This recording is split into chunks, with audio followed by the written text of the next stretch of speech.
Hej, det er Lisa Trøje igen. Hej. Hej, har du tid nu til at svare på 2 spørgsmål? 1. Ja, lad os prøve. Okay, perfekt. Det ene spørgsmål, det er, hvordan kan Trumps politik påvirke andre lande?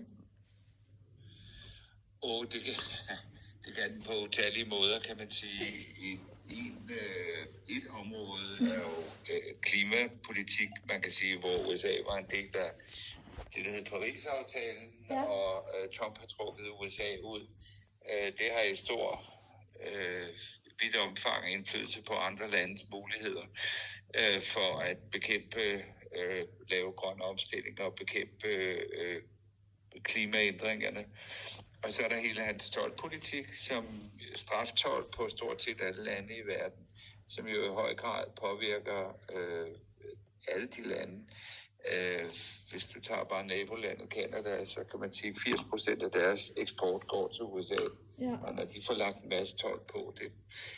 Og så er der militært, det kan du jo se nu, forhandlinger om krigen i Ukraine og så videre, hvor ja. USA går helt udenom Europa nærmest og forhandler forsøger at lave en eller anden aftale med russerne om Ukraine.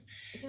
NATO-samarbejdet, ulandshjælp, alene nedlæggelse af ulandshjælp, det der hedder USAID. Der skal allerede koste flere 100.000 mennesker livet i den tredje verden, at der ikke kommer den nødhjælp fra USA og vaccinationer og så videre. Så jo, på alle måder, kan man sige. Ja, tusind tak. Så har vi bare lige et spørgsmål mere. Ja.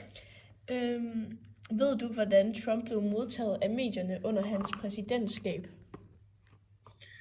Første gang, han var præsident, eller nu?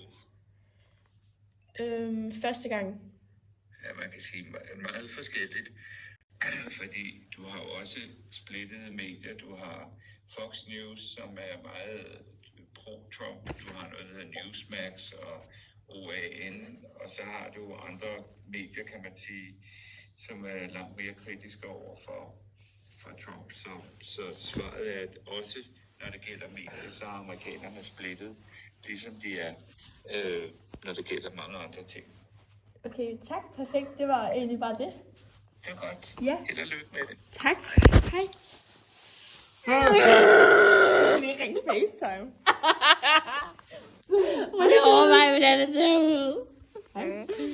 Skal vi så lægge et link, hvor man går ind på den her video?